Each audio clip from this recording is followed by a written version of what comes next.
Hello everyone, today Hathanhvn continues to tell 5 stories about life. Please listen.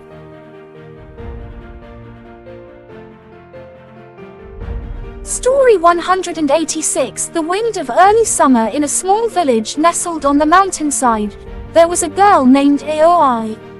Aoi was a traditional fan maker, a job that had been with her family for generations. Each of these paper fans was exquisite, the cherry blossom motif soft like her, gentle but full of inner feelings. However, in recent years, traditional fans were no longer popular. The peaceful village gradually became quiet, and large and small fan shops closed one by one. But Aoi was still stubborn, meticulously drawing every stroke, every fold every day. One late spring afternoon, when cherry blossoms were blooming all over the hillside, a man from the city visited Aoi's fan shop. He was Haru, a young photographer working on a project on traditional art. He looked at each fan with a passionate gaze, then asked, "These fans are so beautiful. Why don't you try to create something new, to bring them to more people?" Aoi smiled and replied gently, "Tradition should not be changed. It needs to be kept intact." Haru nodded but said nothing more. Before leaving, he gave her a book on modern design art, along with a quote, "Change is not a betrayal of tradition.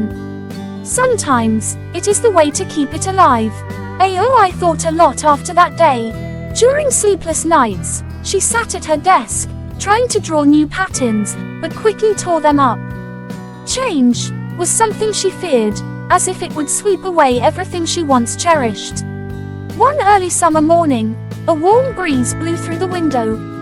Carrying a bold idea, Aoi decided to experiment. She combined traditional patterns with bright colors and modern designs. Her fans were now not just objects, but also unique works of art, breathing new life. When Haru returned to the village in the fall, he was surprised to find Aoi's fan shop more crowded than ever. Her new fans were loved by many people, and were even displayed in a large exhibition in the city. Aoi smiled, this time without hesitation. "Thank you for helping me realize that change is not about losing, but finding a way to preserve in a different way. Lesson: don't be afraid of change. Change is not about giving up the past, but about adapting and growing. Sometimes, it is the changes that will open up new doors for you, unexpected opportunities, just like how Aoi found traditional values through a modern perspective." Quote.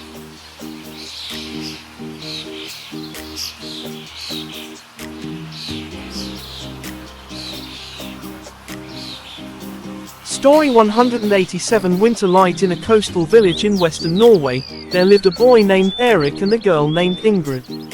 They grew up together, but their personalities were opposites. Erik was quiet, preferring to spend time in a small wooden house by the fjord, carving exquisite wooden boats.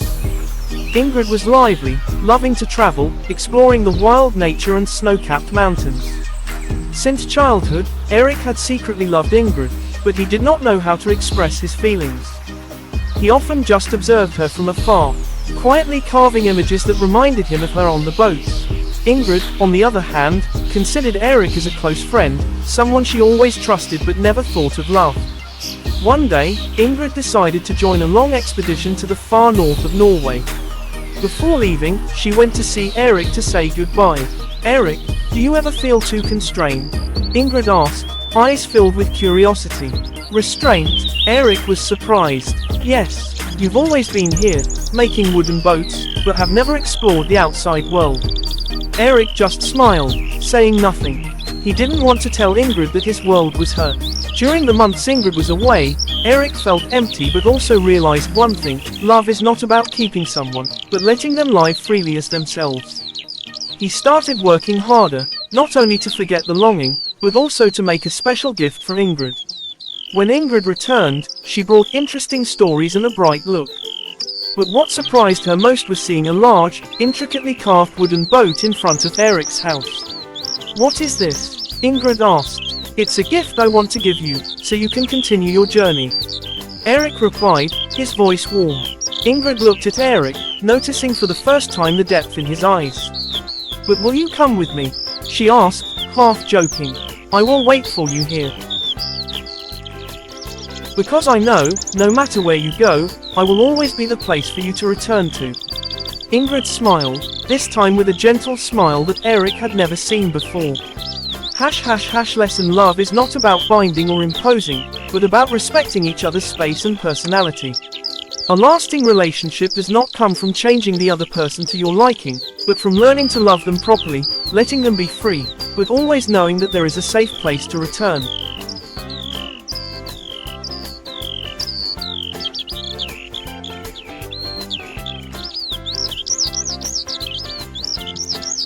Story 188. The cafe among the trees in a small town in Vermont, where the streets are lined with red maple trees in the fall. There is a small cafe called Maple Haven. The owner is Ellie, a quiet girl who spends most of her time creating unique drinks. One day, Jack, a young writer from New York, stopped by the cafe on a trip looking for inspiration. Jack was attracted by the warm space and the way Ellie made her coffee, so he started coming to the cafe every day. He often chose a table near the counter, brought his laptop, and always started the conversation with a compliment about Ellie's coffee. Gradually, Jack became a familiar part of the cafe, but Ellie was not ready to talk every day. Being an introvert, she felt that maintaining a daily conversation sometimes drained her energy. However, Ellie did not know how to refuse Jack, afraid that her silence would hurt him. One day, when Jack smiled and greeted her again, Ellie was so tired that she unconsciously replied briefly. Realizing the difference, Jack stopped talking and looked at Ellie in confusion. "Ellie, am I bothering you?" Jack asked, his voice low. Ellie paused, then took a deep breath. "No, Jack, I'm not bothering you. But there are days when I need space to concentrate, to think. I don't know how to say this without upsetting you." Jack smiled softly. "You don't need to worry. I understand that feeling. As a writer, I also need space to create. Just tell me. I will respect that." From that day on, Jack still came to the cafe. But he didn't always talk to Ellie. He sat writing, enjoying coffee, and only occasionally exchanged a few words when he saw that she was comfortable. Ellie realized that the boundaries she set did not harm their relationship, but on the contrary, made both of them feel more comfortable. One snowy winter day, Jack placed a manuscript on the counter and said to Ellie, "My first novel. The inspiration came from Maple Haven, and from you." Ellie smiled, surprised, as she looked at the title, Between the Trees. Lesson. Setting boundaries is not a selfish act, but a way to protect yourself from burnout and maintain balance in your relationships. Clear boundaries do not diminish affection, but help build mutual respect and understanding, as Ellie and Jack found in their friendship.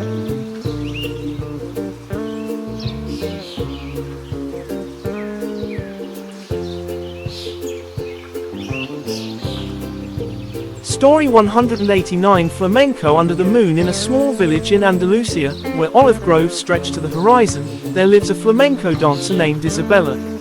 She is famous for her powerful steps and graceful hand movements, as if each of her dances contains the soul of this land. One day, Isabella meets Raphael, a talented guitarist who often plays music for the dances. Raphael is fascinated by the passion that burns in Isabella's every move, and soon, he begins to accompany her privately. They become a perfect couple on stage, but when the lights go down, Isabella always feels a sense of insecurity. A few years ago, during a big performance in Sevilla, she made a mistake in the most important dance, causing the whole audience to fall silent. Since then, she has always carried a feeling of guilt, thinking that she is not worthy of the title flamenco star that people still call her. Raphael sees the sadness hidden behind her smile. Isabella's. One evening, under the moonlight in the village square, when they were alone, he asked, "Isabella, why do you keep that sad look in your eyes, even when you're dancing?" Isabella was silent for a moment, then told Raphael about her mistake. "From that day on, I couldn't forgive myself. I felt like I had betrayed flamenco, betrayed the audience. Raphael smiled, gently strumming a few chords on his guitar. You know, flamenco is not just about perfect steps or rhythmic clapping. Flamenco is about emotions, about broken hearts, and forgiveness. You learn to forgive others through your dancing, but you need to learn to forgive yourself. Those words were like light through the dark clouds in Isabella's heart. She realized that Raphael was right. Mistakes didn't make her less of a person, they only made her more human, with all her weaknesses and strengths. That night, under the moonlight and the guitar, Isabella danced. Not for the audience, not to show off her talent, but to free herself from the shackles of the past. Her every step, every turn was lighter than ever, as if she were merging with the wind, the moonlight, and herself. When the dance ended, Raphael smiled, that's the Isabella I know. Lesson learning to forgive yourself is the first step to overcoming failure and moving forward. Everyone makes mistakes, but accepting yourself, even your imperfections, will help you grow and find yourself again.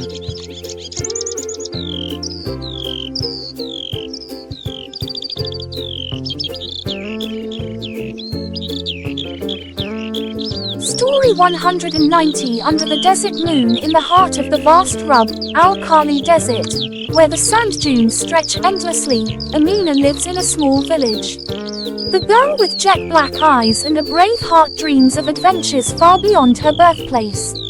But the desert is not always kind. Sandstorms and scorching heat make everyone afraid to leave the village. One day, Kareem, a young traveler from far away, comes to Amina's village. He brings with him a small wooden box containing beautifully engraved silver bracelets. But Kareem is more than just a merchant. He also brings with him stories from faraway lands, from brightly lit cities to snow-capped mountains. Amina is fascinated by Kareem's stories. Kareem, how can you cross such a vast desert without fear? She asked one evening as they sat by the fire under the starry sky. Kareem smiled, his eyes shining. The desert is a place that tests patience and faith.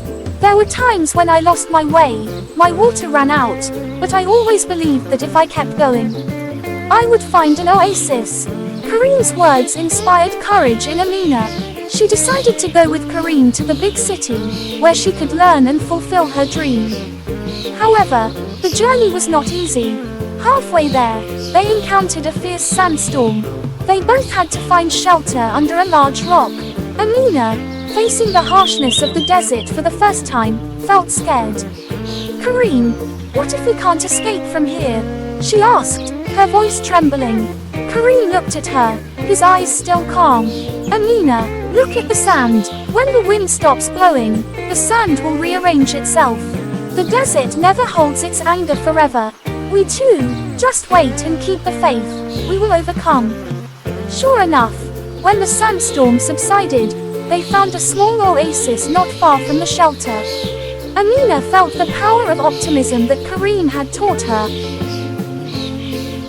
After many days of crossing the desert, they reached the city. Amina, thanks to Kareem's guidance and encouragement, started working at a small tea shop, where she told her stories to customers and gradually became a famous storyteller. Under the moonlight, Amina looked at Kareem and said, "Thank you for showing me how to believe in myself and good things, even when everything seemed hopeless." Kareem smiled and gently replied, "Amina, you are a testament to the power of optimism. You overcame all difficulties and made your dreams come true." Lesson: positive thinking in all circumstances is the guiding light that helps you overcome the biggest challenges. By keeping faith and being patient, you will not only find solutions but also discover the hidden strength within yourself. Thank you for listening. Goodbye and see you in the next short stories about life.